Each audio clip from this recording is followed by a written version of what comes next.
Welcome to Kalos's Gaming Table. I'm Kalos. Today I'm going to do a review, but it's not for a sourcebook, box set, or even a lance pack. It's for the upcoming Battletech novel by Bryan Young. Today I'm going to review Voidbreaker. Okay, so really I'm just going to give you a spoiler-free review, which unfortunately means I'll have to give you a basic plot synopsis and then give you my feelings on the book. Why? I was provided an advanced reader copy of the book to read and review, and I don't want to ruin this for anyone who is interested in picking up Voidbreaker, since it hasn't been released yet. I did not pay for this copy, nor is any compensation going to be asked for or given. Here's my review. Voidbreaker is the upcoming Battletech novel written by author Bryan Young. It will be officially released on 24 January 2025. Voidbreaker has an MSRP of $6.99 for the ebook, but I'm unsure about the cost for the print on demand. That might depend upon where you purchase it from. Voidbreaker will be available through Catalyst Game Lab's website, as well as other vendors. Link in the notes below. Now, before we get started, I need to go over a bit of Battletech history to set the stage for Voidbreaker. In the galaxy of Battletech, the fastest means of communication is the Hyper Pulse Generator. These are massive building-sized machines that are able to send communications faster than the speed of light from planet to planet, out to a maximum of 50 light-years. HPGs allowed the Inner Sphere to communicate between worlds without the need to send courier ships for communications. After the Ameris Civil War, General Kerensky recommended Jerome Blake be made the caretaker of the HPG network, and thus Comstar was born. These HPG stations were mostly left untouched throughout all of the major wars in Battletech, since the ability to build new HPG stations was all but lost. It was hard enough to maintain them. You'd be in hot water if you were found to have deliberately targeted and damaged an HPG station. One of the worst things that could happen to any company or nation state was to have your hyperpulse generator privileges revoked, as the only way to communicate through the vast distances of space would be to send out jump ships, which took time. Your enemies or competitors would continue to be able to use the HPG network, which would put you at an extreme disadvantage. Comstar managed and maintained the HPG network with literal religious fanaticism. Sure, Comstar listened in on all traffic going through the HPG network and acted on anything that went against their interests, but they did allow interstellar communication to flow. Comstar maintained and operated the HPG network in the Inner Sphere for close to 400 years, until 7 August 3132, when close to 80% of the HPG network were attacked by what many assumed was a virus, and those stations suffered core burnout. No one claimed responsibility for Grey Monday, and to this day there is only speculation, but no proof of a culprit. Fear gripped the Inner Sphere as planets that used to be in near constant communication were suddenly cut off. For some context, imagine that in 2025, all internet and long-distance communications just stopped working. You could make or receive a phone call or locally communicate via a city network, but only inside of your own city or town. Anything outside of that, and it's radio silence. If you needed to send a message from London to Paris, or Beijing to Los Angeles, the only way to do so would be to have it couriered via a boat, plane, or car. That would slow down our communications dramatically, maybe taking a day or more to get important messages delivered depending upon how it was sent.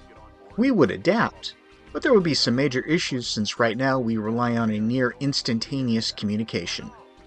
In the Inner Sphere, planets were now cut off from each other. House capitals could no longer communicate with their holdings, or military forces for that matter. Communications had to now be physically transported via jump ships, which could take weeks to months if they had to stop and recharge at every star. For truly important communications, relay jump ships could be set up, but that was expensive. Society might not have collapsed, but it certainly became a lot more isolated. The Dark Age of Battletech had begun.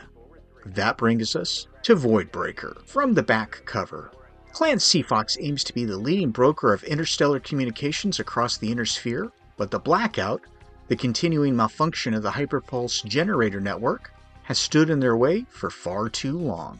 To fix the broken HPG network, the Seafoxes enlist the skills of an elite watch operative, codenamed Kitefin. First priority is to capture the one man with the knowledge to end the blackout and restore communications between the stars, Tucker Harwell. a genius technician who vanished amid the chaos of Terra's conquest. Before Kitefen can take Tucker to the Voidbreaker station to begin work on repairing the vast HBG comms network, she'll have to find him. Unfortunately, she's not the only one looking for him. Voidbreaker follows Star Colonel Kinja Rodriguez, a Seafox Watch operative, as she receives the orders to find and obtain one Tucker Harwell. She's a very Bond-esque character, having to blend in with the Inner Sphere, which isn't always easy for a clanner. There are a few small complications for her mission. 1. Tucker Harwell is missing. He was last seen on Terra, and Clan Wolf has won its trial against the Jade Falcons, becoming the Ill Clan. Terra is currently in a bit of turmoil as Clan Wolf works to secure its position, because not everyone in the sphere cares, or respects, the feat that the Wolves have achieved. 2. The shield wall around Terra is still up, blocking all jump ships from entering except by invitation. That means in order to even get to Terra, Kinja and her team will have to figure out a way to pierce the shield wall. 3. The Sea Foxes aren't the only ones looking for Harwell. Whoever can get the HBG network back online will have a massive political advantage over everyone else in the Inner Sphere. Kinja has to worry about all of this and keep her mission a secret because if anyone caught wind of it, they'd move to stop her. Now, I can't go into much detail without entering into spoiler territory. Suffice to say, Voidbreaker isn't like a lot of the Battletech novels I've read, namely that it is a spy thriller. James Bond, but in space. More than your typical military fiction book.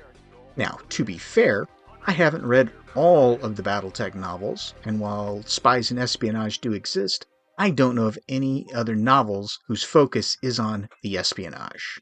Kinja is a mech warrior in her own right, but she spends the vast majority of the book sleuthing around trying to find Harwell, which you realistically could not do in a battle mech. While she is capable of violence, not all the situations she finds herself in could be solved with it. If you're digging my reviews and the content I've been producing, please like, subscribe, share my videos with others, and comment below. All of this helps attract more viewers, and every bit does help, and I do enjoy interacting with my viewers. You can also connect with me on Bluesky as well. If you want to more substantially support my channel, you can also click on my Ko-fi link below. Thank you. Now, back to the video. I enjoyed Voidbreaker for quite a few reasons. I found the book a fun read.